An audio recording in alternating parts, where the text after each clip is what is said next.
MI 17 जब 8.0 feet की ऊंचाई पर था तब उन्होंने उसका हार्नेस काट दिया। कोई चेतावनी नहीं, कोई सफाई नहीं, बस क्रू चीफ का चाकू उस पट्टे को काट रहा था जिसने हवलदार आदिरा सिंह को हेलीकॉप्टर के फर्श से सुरक्षित बांध रखा था। उसके पास ठीक 3 सेकंड थे यह समझने के लिए कि क्या हो रहा है, इससे पहले कि 2 जोड़ी हाथों ने उसे दरवाजे से बाहर कश्मीर की उस अंधेरी रात में धकेल दिया। कोई पैराशूट नहीं, कोई रस्सी नहीं, कोई मौका नहीं। कम से कम केबिन से देख रहे घातक कमांडो के 5 ऑपरेटर ने यही सोचा था। वे यह जानने वाले थे कि 9 पैरा SF ने हवलदार आदिरा सिंह की फाइल 7 साल तक क्लासिफाइड क्यों रखी थी। लेकिन इससे पहले कि मैं आपको बताऊं कि वह कैसे बची, जिससे कोई नहीं बचता, एक कमेंट करके बताएं कि आप यह कहां से देख रहे हैं और सब्सक्राइब बटन दबाएं, क्योंकि इसके बाद जो हुआ उसने इंसानी अस्तित्व की सीमाओं के बारे में उनकी हर सोच को बदल दिया। सुबह फॉरवर्ड ऑपरेटिंग पोस्ट गुरेज में धोखे से शांत शुरू हुई थी।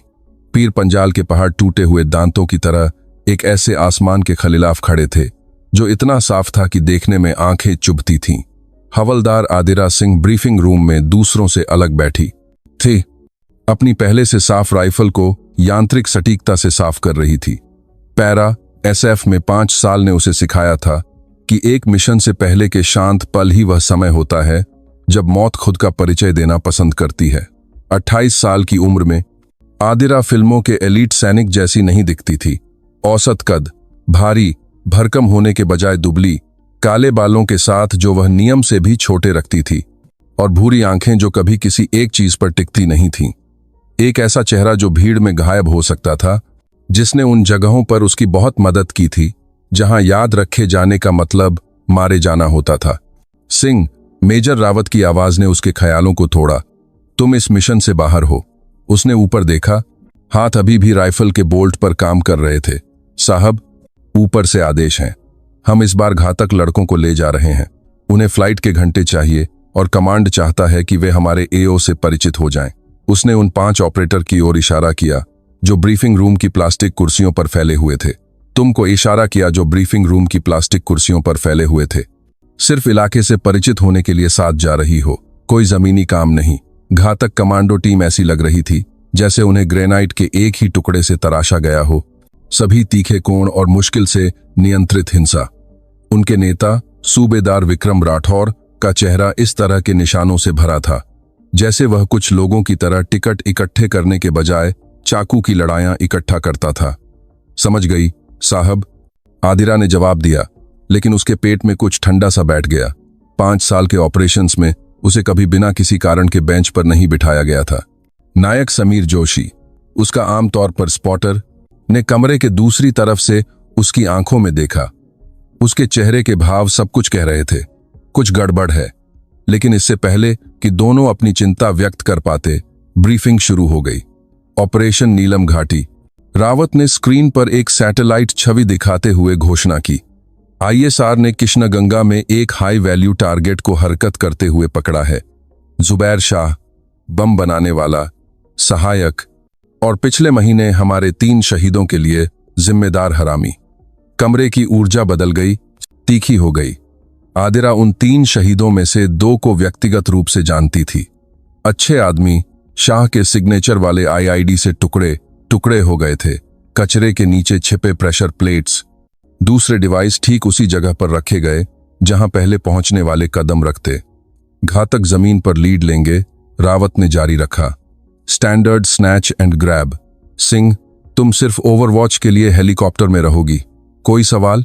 राठौर अपनी कुर्सी पर पीछे झुका। अगर हमें किसी हमले की उम्मीद नहीं है तो हमें पैरा ओवरवॉच की क्या जरूरत है? बीमा, रावत ने जवाब दिया। सिंह इन पहाड़ों को किसी से भी बेहतर जानती है। अगर चीजें बिगड़ती हैं तो वह तुम्हें बाहर निकलने का रास्ता दिखा सकती है। ब्रीफिंग तकनीकी विवरण में घुल गई। अप्रोच वेक्टर्स, आकस्मिक योजनाएं, निकासी मार्ग। आदिरा ने सब कुछ याद कर लिया, भले ही उसे इसकी जरूरत नहीं पड़ने वाली थी। उसके पेट में वह ठंडी एहसास अब दांतों वाली किसी चीज में बदल गया था। जोशी ने उसे शस्त्रागार में ढूंढा जब वह मैगजीन भर रही थी। इसमें से बदबू आ रही है, उसने बिना किसी भूमिका के कहा। तुमने किशनगंगा में 17 ऑपरेशंस लीड किए हैं, अब अचानक तुम टैक्सी सर्विस बन गई? आदेश आदेश होते हैं। उसने एक और मैगजीन अपनी वेस्ट में डाली, फिर एक और।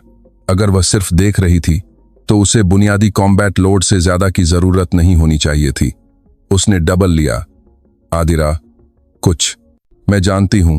उसने उसकी आंखों में देखा। यहां अपनी पीठ का ध्यान रखना समीर, आज सब कुछ अजीब लग रहा है। MI-17 ने 2300 बजे उड़ान भरी। रोटर पतली पहाड़ी हवा को दबाकर पीट रहे थे। घातक टीम अभ्यस्त चुप्पी में बैठी थी। उनके नाइट विजन गॉगल्स उन्हें हरे रंग की अंधेरी में प्रागैतिहासिक कीड़ों जैसा दिखा रहे थे।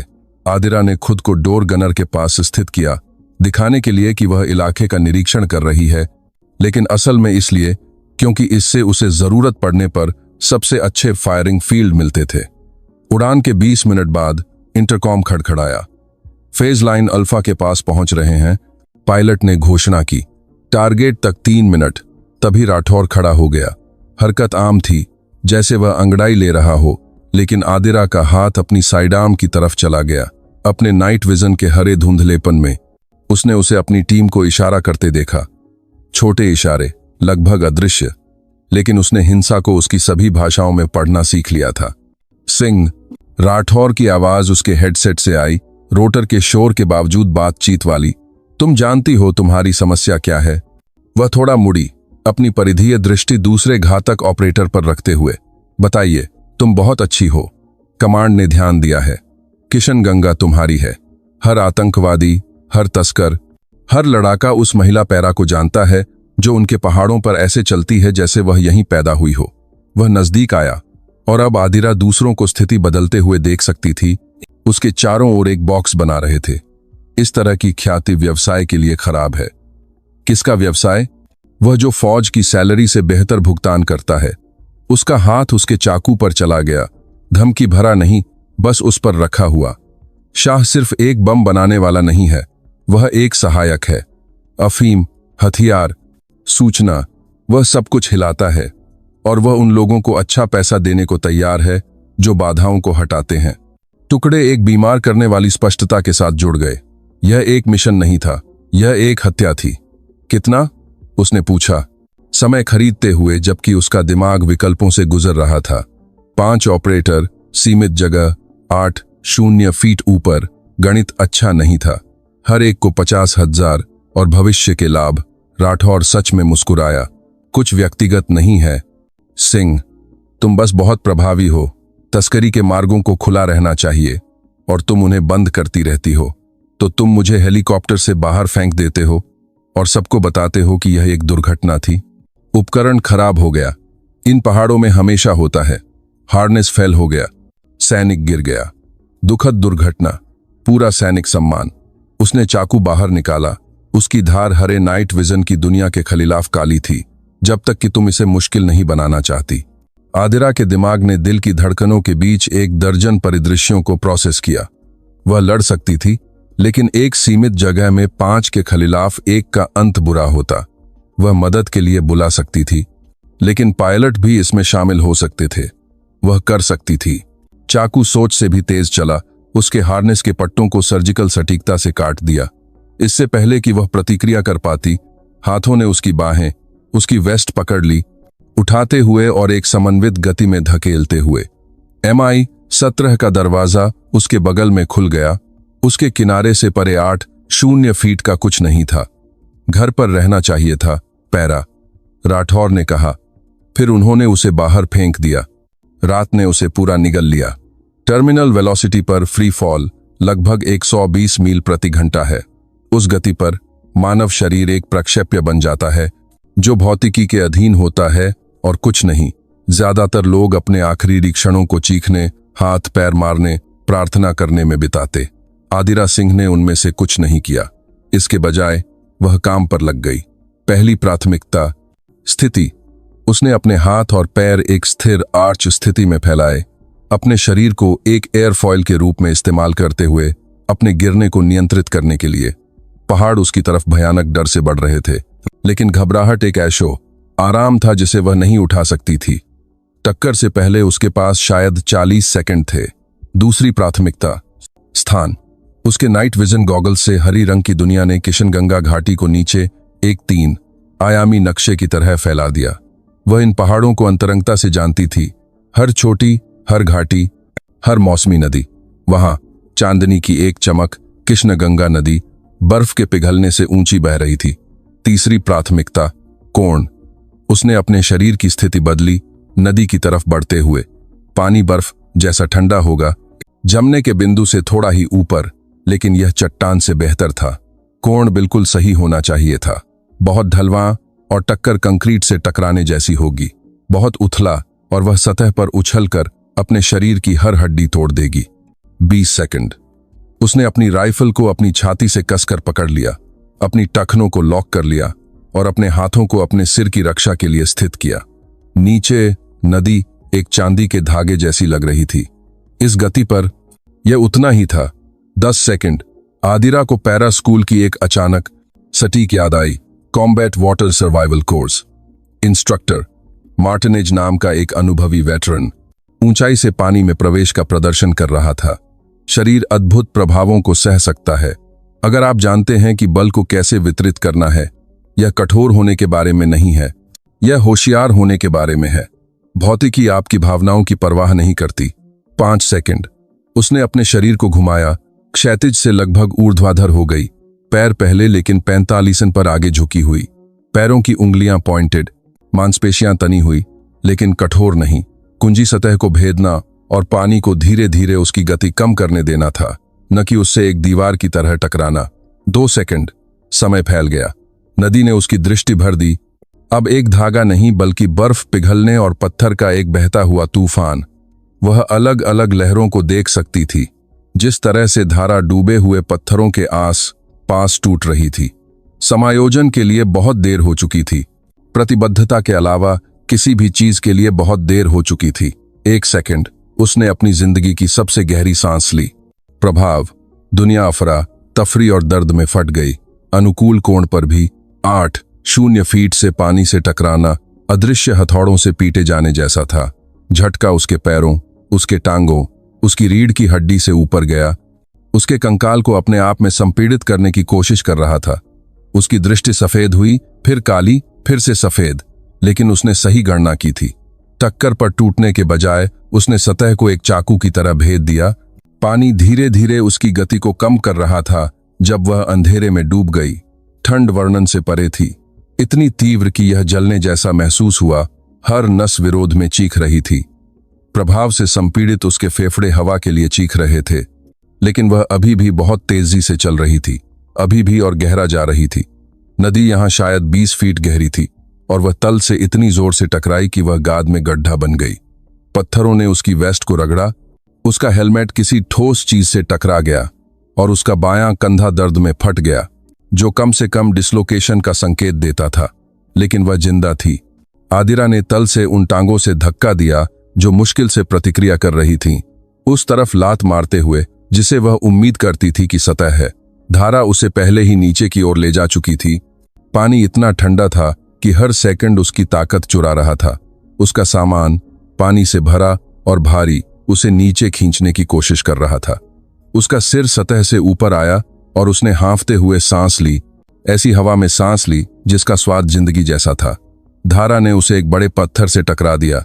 उसकी चोटों की बढ़ती सूची में टूटी हुई पसलियां जोड़ दी, लेकिन प्रभाव ने उसे उथले पानी की तरफ भी धकेल दिया।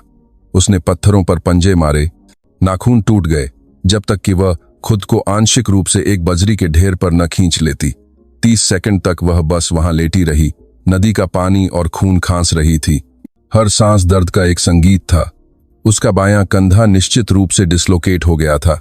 कम से कम 2 पसलियां टूटी हुई थीं और उसके दाहिने घुटने में कुछ प्रभाव के दौरान फट गया था। लेकिन वह सांस ले रही थी, वह सोच रही थी, वह जिंदा थी। ऊपर MI-17 के रोटर दूरी में फीके पड़ रहे थे। वे शायद हत्या की पुष्टि के लिए वापस चक्कर लगाते, लेकिन नदी उसे प्रभाव स्थल से लगभग 1/4 मील नीचे ले जा चुकी थी। अंधेरे में पेड़ों के आवरण के साथ वे उसे कभी नहीं देख पाते। आदिरा ने खुद को घुटनों पर फिर पैरों पर खड़ा होने के लिए मजबूर किया। खड़े होने में 3 कोशिशें लगीं और उसकी दृष्टि के किनारों पर अंधेरा छा गया। लेकिन एड्रेनालाइन एक शक्तिशाली दवा थी। उसे हिलना था। तापमान गिर रहा था, उसके कपड़े भीगे हुए थे और हाइपोथर्मिया उसे उतनी ही आसानी से मार देता जितना गिरने से मरना चाहिए था। वह लड़खड़ाते हुए पेड़ों की कतार में चली गई। हर कदम पीड़ादायक था और पत्थरों का एक समूह ढूंढा जो एक प्राकृतिक आश्रय बनाता था। अपने अच्छे हाथ से उसने अपनी आपातकालीन किट निकाली, वाटरप्रूफ, क्योंकि उसने बहुत पहले सीख लिया था कि तैयारी का मतलब यह मान लेना है कि सब कुछ गलत होगा। आग जलाने का सामान, आपातकालीन कंबल, बुनियादी चिकित्सा सामग्री। वह आग जलाने का जोखिम नहीं उठा सकती थी, धुआं उसकी जगह बता देता, लेकिन आपातकालीन कंबल उसके शरीर की गर्मी को बनाए रखने में मदद करेगा। मॉर्फिन इंजेक्टर ने उसे बुलाया, उसके शरीर में बज रहे दर्द के संगीत से राहत का वादा करते हुए, लेकिन वह मानसिक धुंध का जोखिम नहीं उठा सकती थी, अभी नहीं। इसके बजाय उसने दांत पीस लिए और अपने कंधे को औकात में लाया। इसे वापस सॉकेट में जाने पर जो आवाज आई वह गीली और भयानक थी, और उसे चीखने से बचने के लिए अपनी राइफल की पट्टी पर दांत भिंचने पड़े। फिर उसने अपनी राइफल की पट्टी का इस्तेमाल अपनी पसलियों के लिए एक कामचलाऊ बंधन बनाने के लिए किया। यह उन्हें ठीक नहीं करेगा, लेकिन अगर उसे तेजी से हिलना पड़ा तो यह उसे फेफड़े में छेद करने से बचाएगा। उसका रेडियो नष्ट हो गया था, पानी से भरा और प्रभाव से टूटा हुआ था। उसका जीपीएस बीकन बच गया था, लेकिन इसे सक्रिय करने से उसकी स्थिति सबको प्रसारित हो जाती, जिसमें वह घातक टीम भी शामिल थी जिसने अभी उसे मारने की कोशिश की थी। वह अकेली थी, घायल थी और दुश्मन इलाके में मृत मान ली गई थी। ज्यादातर लोग हार मान लेते, मौत या बचाव का इंतजार करते, लेकिन आदिरा सिंह ज्यादातर लोगों जैसी नहीं थी। वह एक पैरा थी और पैरा हार नहीं मानते, वे भूलते भी नहीं। जब वह आपातकालीन कंबल के नीचे सिकुड़कर बैठी थी, धीरे धीरे उसके अंगों में एहसास लौट रहा था। आदिरा ने योजना बनाना शुरू कर दिया। राठौर और उसकी टीम ने सोचा था कि उन्होंने एक समस्या को खत्म कर दिया है। वे यह जानने वाले थे कि उन्होंने कुछ बहुत बुरा पैदा कर दिया था। एक पैरा जिसके पास खोने के लिए कुछ नहीं बचा था और साबित करने के लिए सब कुछ था। सुबह एक आशीर्वाद और एक अभिशाप की तरह आई। सूरज की गर्मी हड्डियों तक ठंडी रात के बाद स्वागत योग्य थी, लेकिन इसका मतलब यह भी था कि शिकार शुरू होगा। राठौर की टीम को उसकी मौत की पुष्टि की जरूरत होगी, और जब उन्हें एक लाश नहीं मिलेगी तो वे ढूंढने आएंगे। आदिरा रात के दौरान 2 बार स्थान बदल चुकी थी, अपने शरीर के विरोध को नजरअंदाज करते हुए। दर्द सिर्फ जानकारी थी, और जानकारी को प्रोसेस करके फाइल किया जा सकता था। उसने यह उन जगहों पर सीखा था जहां कमजोरी दिखाना गोलियों से भी तेज मौत देता था। उसकी वर्तमान स्थिति एक उथली गुफा थी, वास्तव में सिर्फ एक चट्टान का ओवरहैंग, लेकिन यह छिपने और नीचे घाटी का अच्छा नजारा प्रदान करती थी। अपने टूटे लेकिन कार्यात्मक दूरबीन के माध्यम से उसने MI-17 को वापस आते देखा, एक गिद्ध की तरह नदी के ऊपर चक्कर लगाते हुए। यह उसके प्रभाव स्थल के पास मंडराया और वह अंदर की बातचीत की कल्पना कर सकती थी। उलझन, चिंता, यह बढ़ता हुआ एहसास कि उन्हें एक लाश नहीं मिली है। हेलीकॉप्टर नदी के एक सपाट हिस्से पर उतरा। 5 आकृतियां बाहर निकलीं, एक खोज पैटर्न में फैल गईं। दूर से भी उसने राठौर की विशिष्ट चाल को पहचान लिया। शिकारी, आत्मविश्वासी, वे युद्ध के लिए हथियार बंद थे, बचाव के लिए नहीं, जो उसने उनके इरादों के बारे में सब कुछ बता दिया। उसकी राइफल गिरने से बच गई थी, उसके केस और उसके शरीर द्वारा सुरक्षित। उसने रात के दौरान इसे फील्ड स्ट्रिप करके साफ किया था, अंधेरे में स्पर्श से काम करते हुए। अब वह एक शूटिंग पोजीशन में बैठ गई, अपने घायल कंधे के लिए सहारे के रूप में एक गिरे हुए लकड़ी के टुकड़े का इस्तेमाल करते हुए। रेंज बहुत ज्यादा थी, लगभग 800 मीटर, और अपनी चोटों के साथ वह शायद रिकॉइल के असहनीय होने से पहले एक अच्छा शॉट मार सकती थी, लेकिन एक शॉट सब कुछ बदल सकता था। उसने उन्हें ढूंढते हुए देखा, पत्थर की तरह धैर्य से। वे अच्छे थे, वह उन्हें यह श्रेय देगी। पेशेवर हरकत, एक दूसरे के फील्ड्स ऑफ फायर को कवर करते हुए, पाठ्यपुस्तक जैसी छोटी यूनिट की रणनीति।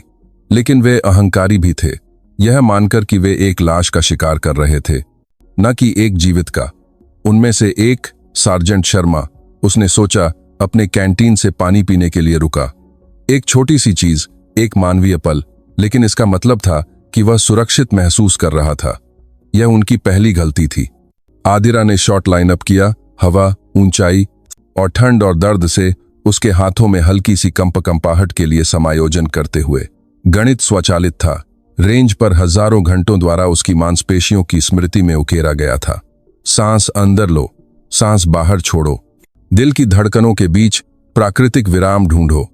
उसने शर्मा को गोली नहीं मारी, वह अपेक्षित होता, स्पष्ट होता। इसके बजाय उसने राठौर के रेडियो एंटीना के पार एक राउंड डाला। हाई पावर्ड राइफल की रिपोर्ट घाटी में गरज की तरह गूंजी। एंटीना चिंगारियों और प्लास्टिक की बौछार में फट गया और 5 एलीट ऑपरेटर ऐसे जमीन पर गिरे जैसे उनकी डोरियां काट दी गई हों। संदेश स्पष्ट था, मैं जिंदा हूं, मैं तुम तक पहुंच सकती हूं और यह तुम्हारी एकमात्र चेतावनी है। 10 सेकंड तक नदी के अलावा कुछ नहीं हिला। फिर राठौर की आवाज घाटी में गूंजी, पहाड़ की ध्वनि विज्ञान द्वारा प्रसारित हुई। सिंह, मैं जानता हूं, यह तुम हो। उसने कोई जवाब नहीं दिया, बस अपने स्कोप से देखती रही।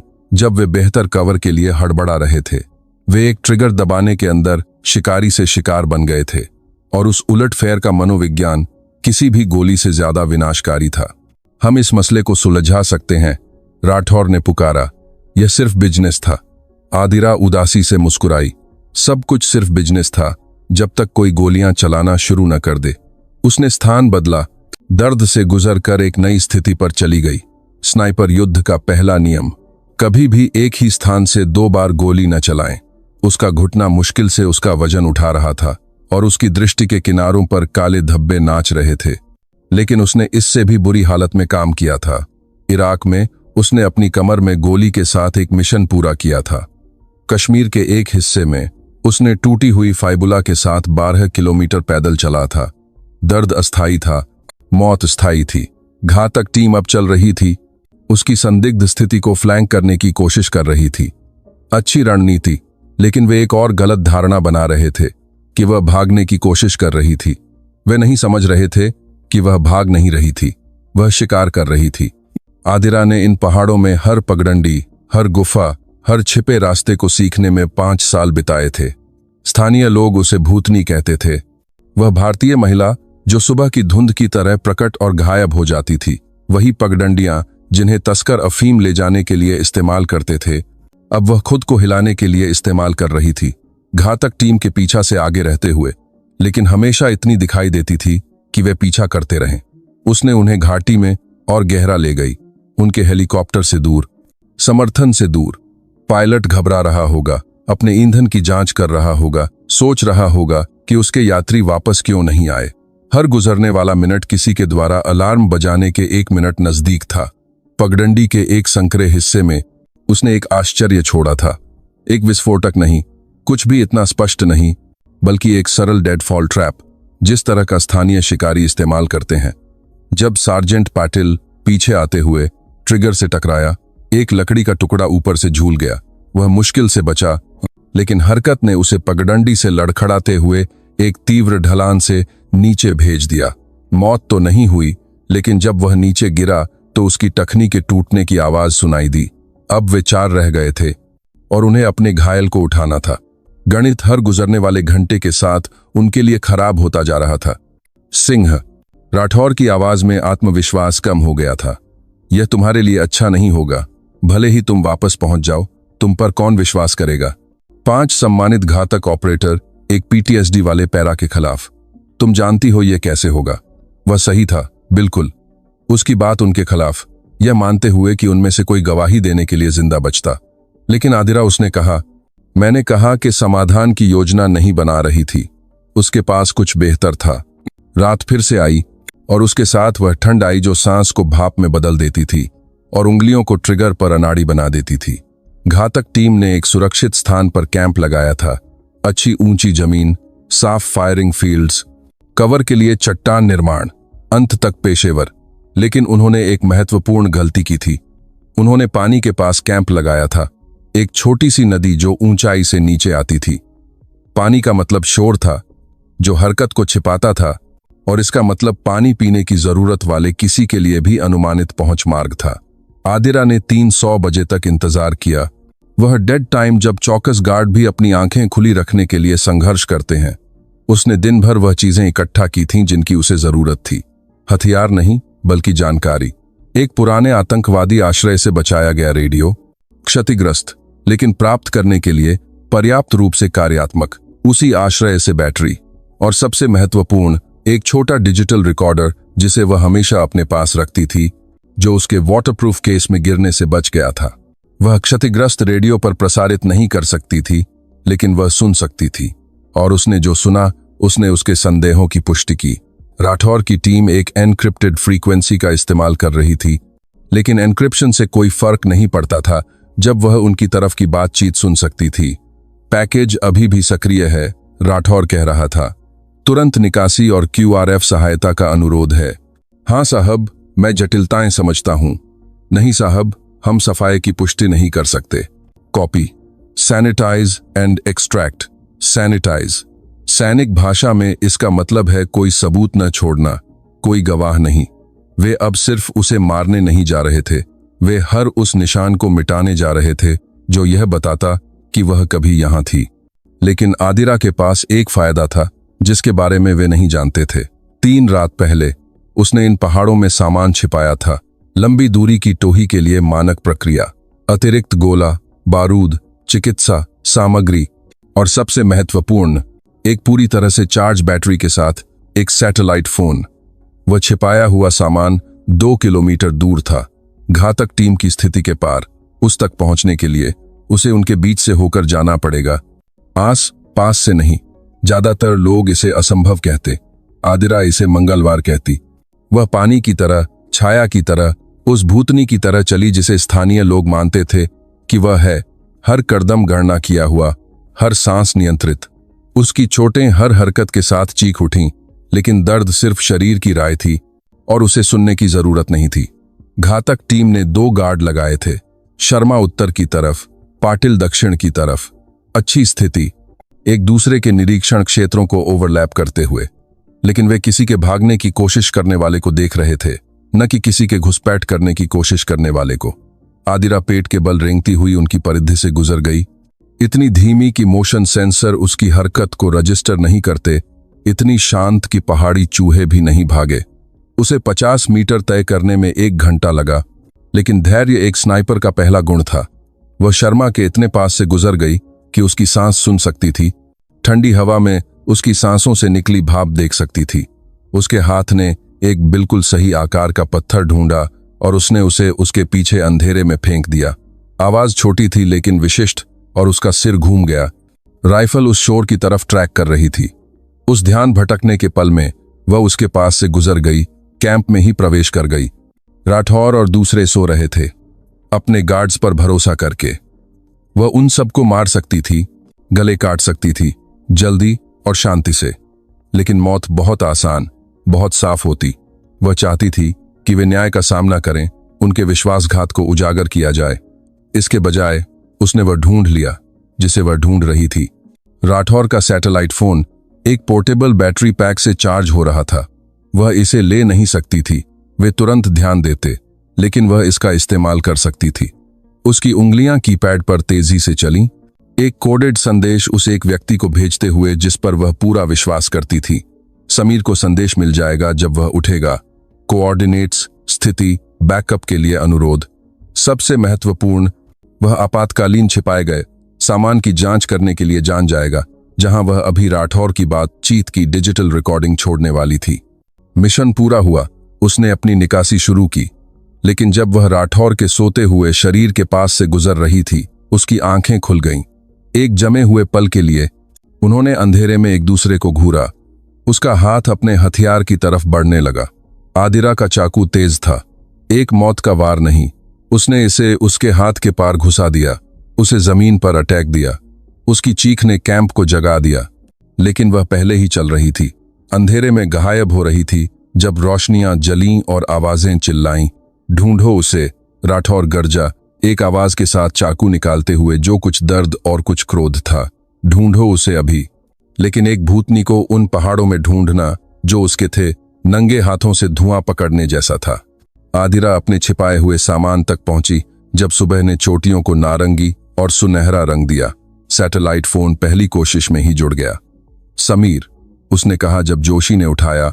उसकी आवाज नींद से भरी थी, जो उसकी आवाज सुनते ही तुरंत गायब हो गई। मुझे चाहिए कि तुम बहुत ध्यान से सुनो, इस कॉल को रिकॉर्ड करो। उसने उसे सब कुछ बताया, साजिश, हत्या का प्रयास। इकबालिया बयान जो उसने रिकॉर्ड किया था। जब वह बोल रही थी, वह दूरी में हेलीकॉप्टर सुन सकती थी। कई हेलीकॉप्टर तेजी से आ रहे थे। या तो बचाव या हत्या, इस पर निर्भर करता है कि कौन पहले पहुंचता। आदिरा, वहीं रुको, समीर ने कहा। मेजर रावत सबको इकट्ठा कर रहे हैं। हम तुम्हारे लिए आ रहे हैं। नेगेटिव, मैं इसे खत्म कर रही हूं। उसने अपनी आपातकालीन फ्लेयर गन निकाली। एक राउंड लोड किया। बस यह सुनिश्चित करो कि रिकॉर्डिंग सीडी तक पहुंच जाए। आगे जो भी हो, मैं चाहती हूं कि सच्चाई रिकॉर्ड पर हो। हेलीकॉप्टर अब नजदीक थे। वह उन्हें देख सकती थी। 2 MI-17 और एक अपाचे एस्कॉर्ट। लेकिन किसके हेलीकॉप्टर, उसे जल्द ही पता चल जाएगा। आदिरा ने फ्लेयर सीधा ऊपर दागा। एक चमकदार लाल तारा जो सुबह के आसमान में एक चुनौती की तरह लटका हुआ था। यहां हूं मैं, आओ और मुझे ले जाओ। पहला MI-17 तेजी से उसकी स्थिति की तरफ मुड़ा। अपने दूरबीन के माध्यम से वह डोर गनर को देख सकती थी। हथियार उसकी जगह पर तना हुआ था, लेकिन उसके पीछे उसने कुछ ऐसा देखा जिसने उसे मुस्कुराने पर मजबूर कर दिया। जोशी का चेहरा और उसके बगल में मेजर रावत ऐसे लग रहे थे जैसे वह किसी को मारना चाहते हों। दूसरा MI-17 राठौर की स्थिति की तरफ जा रहा था। वह रेडियो पर हो रही बातचीत की कल्पना कर सकती थी। आरोप, इनकार, सबूत की मांग, लेकिन सबूत पहले ही सुरक्षित सर्वरों पर अपलोड हो चुका था। जोशी ने हेलीकॉप्टर से अपना तकनीकी जादू चलाया था। अपाचे ऊपर चक्कर लगा रहा था। एक शिकारी यह देखने के लिए इंतजार कर रहा था कि किस शिकार पर हमला करना है। अंत में यह सबूत, गवाही और उस तरह की राजनीतिक दाम पेंच पर आएगा जो उसकी सैलरी से बहुत ऊपर होता था। लेकिन जब पहला MI-17 चट्टान पर उतरा और जोशी बाहर कूदा उसकी तरफ दौड़ता हुआ, आदिरा जानती थी कि वह पहले ही जीत चुकी थी। एकमात्र जीत जो मायने रखती थी वह असंभव परिस्थितियों के खिलाफ, विश्वासघात और गुरुत्वाकर्षण के खिलाफ और टर्मिनल वेलोसिटी के ठंडे गणित के खिलाफ बच गई थी। वह बच गई थी। हे भगवान, आदिरा, जोशी ने उसकी चोटों को देखते हुए कहा। कामचलाऊ पट्टी, स्पष्ट कंकशन, जिस तरह से उसने टूटी हुई पसलियों को बचाने के लिए खुद को पकड़ रखा था। तुम खड़ी कैसे हो? पैरा हार नहीं मानते, उसने सरलता से कहा। हम आसानी से मरते भी नहीं। उनके पीछे वह राठौर की स्थिति से चिल्लाने की आवाजें सुन सकती थी। एक गिरफ्तारी की आवाजें। घातक टीम को कोर्ट मार्शल, साजिश के आरोप, हत्या के प्रयास का सामना करना पड़ेगा। उनके करियर खत्म हो गए थे, उनकी प्रतिष्ठा नष्ट हो गई थी। लेकिन जब मेडिक्स एक स्ट्रेचर के साथ नजदीक आए, आदिरा ने उन्हें इशारे से मना कर दिया। मैं चलूंगी, उसने कहा, भले ही हर कदम उसके शरीर में बिजली दौड़ा रहा था। मैं 8-0 फीट से एक हेलीकॉप्टर से कूदी थी। मैं हेलीकॉप्टर तक जा सकती हूं। मेजर रावत उसके बगल में आ गए। उनका चेहरा अपठनीय था। सिंह, तुमने जो किया, उस गिरावट से बचना, यह असंभव है। नहीं साहब, उसने जवाब दिया जब उसका घुटना लड़खड़ाने की कोशिश कर रहा था। यह सिर्फ अत्यंत असंभव है। एक फर्क है, सिर्फ भौतिकी ही। भौतिकी सिर्फ गणित है साहब, और मैं हमेशा से गणित में अच्छी रही हूं। वह हेलीकॉप्टर के दरवाजे पर रुकी, उन पहाड़ों को देखते हुए जो लगभग उसकी कब्र बन गए थे। इसके अलावा पैरा को पैराशूट की जरूरत नहीं होती। हमें सिर्फ जीने की इच्छा शक्ति और गिरने के तरीके का ज्ञान चाहिए। जब MI-17 ने उड़ान भरी, उसे चिकित्सा उपचार और अनिवार्य जांच की तरफ ले जाते हुए आदिरा ने खुद को संतोष का एक पल दिया। राठौर और उसकी टीम ने उसे एक हेलीकॉप्टर से फेंक दिया था, यह उम्मीद करते हुए कि वह अंधेरे में चीखते हुए मर जाएगी।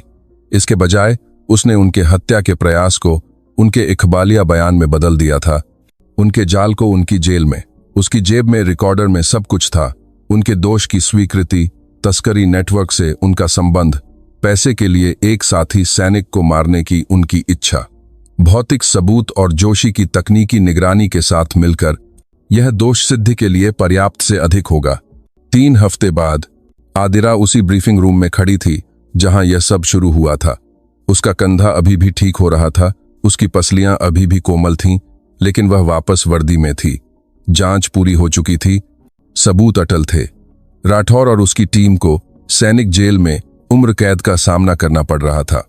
हवलदार Singh, general Sharma, northern command के G.O.C. ने पोडियम से उसे संबोधित किया। आप जिससे बचीं वह वर्णन से परे है। अकेले गिरावट ने आपको मार देना चाहिए था, छोटों ने आपको अक्षम कर देना चाहिए था, पीछे ने आपको खत्म कर देना चाहिए था। फिर भी आप यहां खड़ी हैं। बलिदान परम धर्म। साहब, उसने जवाब दिया। इस आदर्श वाक्य ने सब कुछ के बाद नया अर्थ ले लिया था। वास्तव में वे करते हैं। उन्होंने एक फोल्डर उठाया।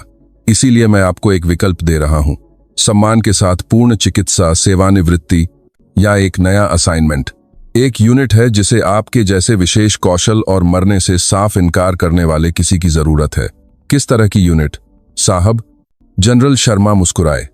मुझे लगा था कि आप यही कहेंगी। उधमपुर में बिल्डिंग 9 में रिपोर्ट करें, कोई आपसे वहां मिलेगा। जब आदिरा ब्रीफिंग रूम से निकली, जोशी ने उसे हॉल में पकड़ लिया। तो मेडिकल रिटायरमेंट या रहस्यमयी असाइनमेंट, क्या लगता है? वह हंसा। मुझे लगता है कि उन्होंने तुम्हें एक हेलीकॉप्टर से बाहर फेंक दिया और तुमने इसे एक प्रमोशन में बदल दिया। मुझे लगता है कि तुम शारीरिक रूप से आसान रास्ता अपनाने में अक्षम हो। आसान रास्ता उबाऊ होता है, आदिरा ने जवाब दिया। फिर चेहरा बनाया जब उसकी पसलियों ने उसे याद दिलाया कि कठिन रास्ते की कहीमत होती है। इसके अलावा किसी को यह साबित करते रहने की जरूरत है कि पैरा को पैराशूट की जरूरत नहीं होती। यह असल में सच नहीं है। तुम जानती हो, गिरावट तुम्हें मार सकती थी, मार देना चाहिए था। आदिरा चलते चलते रुक गई, उसकी तरफ मुंह करके। समीर, उन्होंने मुझे 8 फीट से एक हेलीकॉप्टर से बाहर फेंक दिया क्योंकि मैं अपने काम में बहुत अच्छी थी। उन्होंने लालच के कारण हर उस चीज के साथ विश्वासघात किया जिसके लिए हम खड़े हैं। गिरावट ने मुझे इसलिए नहीं मारा क्योंकि मैंने उनके विश्वासघात को अपनी कहानी का अंत बनाने से इनकार कर दिया। वह हॉल में आगे बढ़ती रही। हर कदम अभी भी दर्द भरा था, लेकिन मजबूत होता जा रहा था। पैरा हार नहीं मानते समीर, हम थकने पर हार नहीं मानते, हम चोट लगने पर हार नहीं मानते, और हम निश्चित रूप से तब हार नहीं मानते जब कोई हमें हेलीकॉप्टर से बाहर फेंक देता है। तो हम क्या करते हैं? आदिरा मुस्कुराई। वह मुस्कुराहट एक धार की तरह तीखी थी। हम जीते हैं, हम अनुकूलन करते हैं, हम जीतते हैं, और फिर हम उन्हें पछताने पर मजबूर करते हैं कि उन्होंने कभी सोचा था कि हम बस एक और समस्या थे जिसे खत्म करना था। उनके पीछे उधमपुर पर सूरज डूब रहा था, आसमान को खून और सोने के रंग में रंग रहा था। कहीं सैनिक जेल में 5 पूर्व घातक कमांडो ऑपरेटर यह सीख रहे थे कि एक पैरा के साथ विश्वासघात करना सिर्फ एक गलती नहीं थी, यह भौतिकी का एक सबक था कि कोई कितना नीचे गिर सकता है और फिर भी मजबूत होकर वापस आ सकता है। और कहीं बिल्डिंग 9 में एक नई तरह की यूनिट अपने सबसे अपारंपरिक ऑपरेटर को हासिल करने वाली थी। एक महिला जो बिना पैराशूट के 8 फीट से गिरी थी और इसकी कहानी बताने के लिए जिंदा थी। वीडियो आदिरा के हेलमेट कैम से वास्तविक फुटेज के साथ समाप्त होता है, जिसे जांच के दौरान बरामद किया गया था। धक्का देने का क्षण, गिरना, प्रभाव, सब कुछ दानेदार, भयावह विवरण में कैद है। जांच बोर्ड ने इसे दर्जनों बार देखा था, यह समझने की कोशिश करते हुए कि वह कैसे बच गई। जवाब सरल और जटिल था, एक ही समय में। प्रशिक्षण, तैयारी और मौत को एक परिणाम के रूप में स्वीकार करने से पूर्ण इनकार। उसने फ्री फॉल में कोणों की गणना की थी, अपने शरीर को एक एयरफॉयल के रूप में इस्तेमाल किया था, 1000 घातक विकल्पों में एक संभावित अस्तित्व समाधान ढूंढा था। लेकिन इससे भी ज्यादा उसने कुछ ऐसा साबित किया था जिसे हर पैरा जानता है, लेकिन कुछ ही सच में परीक्षण करते हैं, कि मानव इच्छा शक्ति सही ढंग से केंद्रित और प्रशिक्षित होने पर असंभव बाधाओं को पार कर सकती है, कि कभी कभी मौत और अस्तित्व के बीच का अंतर उपकरण या किस्मत नहीं होता, बल्कि लड़ना बंद करने से सरल इनकार होता है। आदिरा सिंह विशेष अभियान समुदाय में एक किंवदंती बन गई, इसलिए नहीं कि उसने मिशंस पर क्या किया था, हालांकि उसका रिकॉर्ड अनुकरणीय था, बल्कि इसलिए कि वह पैरा थी जिसे 8 फीट से एक हेलीकॉप्टर से फेंका गया था, और वह न सिर्फ बच गई बल्कि उन आदमियों को नष्ट करने के लिए वापस आई जिन्होंने उसे मारने की कोशिश की थी। उन्होंने सोचा था कि वे एक समस्या को खत्म कर रहे हैं, इसके बजाय उन्होंने एक किंवदंती बनाई थी।